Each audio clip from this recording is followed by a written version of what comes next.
Right, it has been a very long time since I've uploaded, I know that, but we shall get onto that in a different video because as you can see, this is not that video today.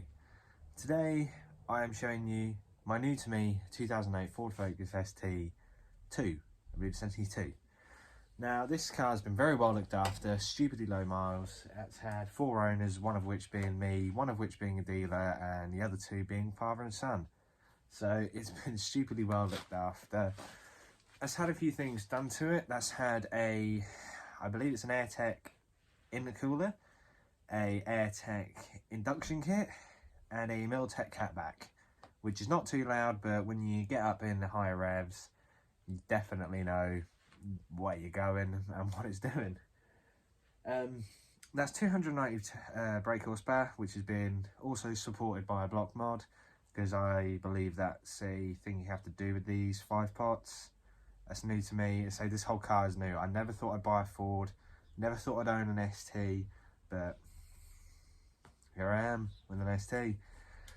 As you can see by that, I am currently detailing the engine bay, and that was when I had the realisation of, oh god, I was doing YouTube. This would be a perfect, you know, re-entry, new car and everything. So here we have it. That is the 2.5, as I'm sure a lot of people watching this will know. Don't buy, you can't get them in the States, so if I have any Americans watching this, sorry, this one's us. You know, you're not allowed this. God knows why. You know, you can have your V10 Viper, but 2.5 ST? Oof, no, can't have that. But it's mostly stock, other than those modifications I have just listed.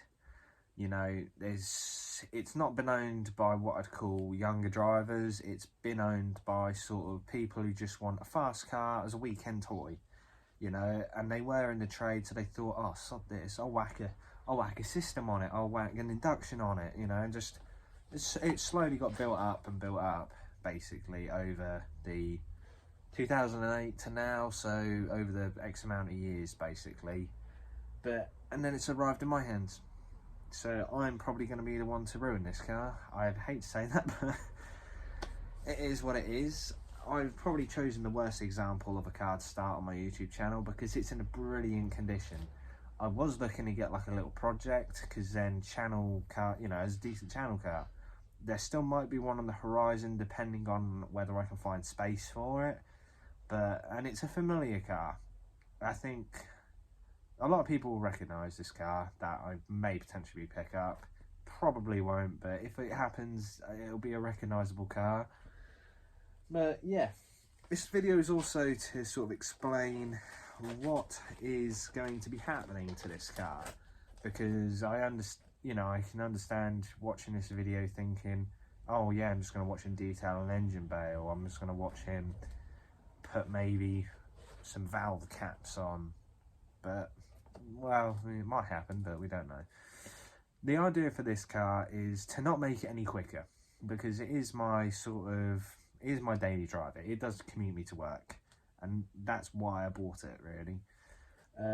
But there will be some subtle little modifications to up performance maybe, but other than that, mainly it's going to be sort of audio potentially.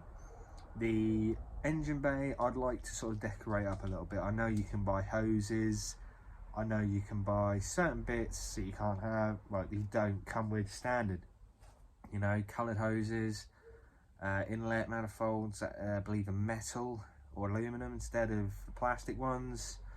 So there's certain things out there which I'd like to do in the bay, but then mostly the bodywork. Now this car is in, again, stupidly good condition, as you know, as you can see. For an ST, these gaps under the headlights are actually stupidly good. You know, it's still got the original bonnet foam, which is, you know, 2008, that's nuts. Because my Audi didn't even have that, you know, and this does. And that, you know, the Audi was granted 2006, but that was just like a normal car. This has been performance made. You know, you'd have thought that had been taken out with some heat wraps, but it hasn't. But I'm not sure if you guys get it from here, but that grille, that lower one, and the top one actually, now thinking about it, give me very Zetec S vibes. I know it's a 5-door, so it's not supposed to be looking like a sporty car, but those grills have got to go. It does look like a Zetec S, because there's no badge on the front. It's only until you see what's inside that car, you realise, oh hang on, it's not a Zetec S.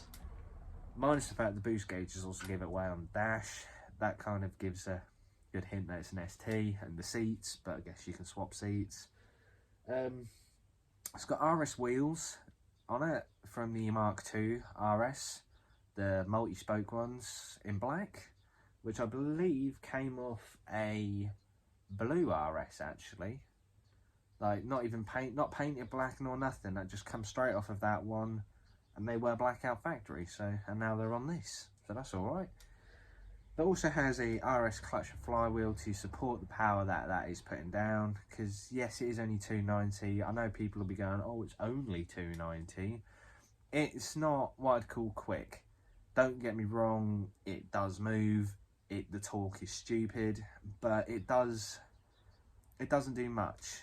You know, it will not speed greatly, I'd imagine. I don't know yet, haven't tried it, probably won't, but it's not going to be like that. It's a very 0 to 60 quick. It's not like a 0 to 100 in 8 seconds, because I mean it probably is, but it's quick. It just gets you up to speed quick. That's all you need it for. It doesn't need to go over, it just needs to get you up there, and maybe over if you're on a track, but only a track. No street use around here. But yeah, that is pretty much all I wanted to say in this video. The Audi has actually been sold. It has gone. So I had just hit a point with that car where I thought it wasn't the best for the channel. Mainly because it was a 1.6 NA, and it's also an A3. There's not a huge market for the modifications in that world, and if they are, they're through the roof. I mean, this for example, I've been looking at hoses. You can get hoses for 90 quid. On the Audi, you'd spend a good 150 plus just on 2 parts. You know, it wasn't money I was prepared to spend, in a sense, for just a 1.6.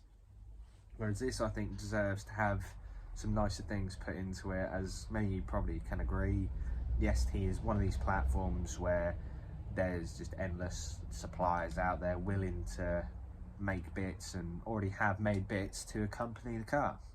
You know, I've been scrolling through AirTech, Forge. There's a Ford Focus ST website as well. I can't think what it's called, but they do a bunch of stuff as well. You know, it's going to be a good one for the channel, basically. You know, there's going to be stuff on here which viewers will actually want to watch, I hope. If not, well, we'll find out. But if you are willing to stick around, please do hit that subscribe button. That would mean the absolute world to me. Like if you like the car. The car deserves a like. The amount of smiles it's given me, I think it deserves a like. Or a dislike. If you don't like Fords, that's fair enough. I didn't, give it a dislike. You probably will. I don't mind. Then comment down below what you'd like to either see done to this car, or any just sort of like tips and tricks with this car, because it is very new to me. I've never owned a Ford. I've never really spent a lot of time with people with Fords. I've always sort of been in the Jap sort of background, or the VAG stuff. So this is a new world for me. I don't even know what engine oil I need to run on this yet. It's that new to me. I haven't even had the chance to look it up yet. So any sort of just hints, tips, tricks, sort of general maintenance even, just advice would be so well appreciated right now. But other than that, stay safe guys, and I shall see you in the next video, which hopefully won't be too far around the corner, and it will be working on this. Anyway, take care guys, stay safe, see ya.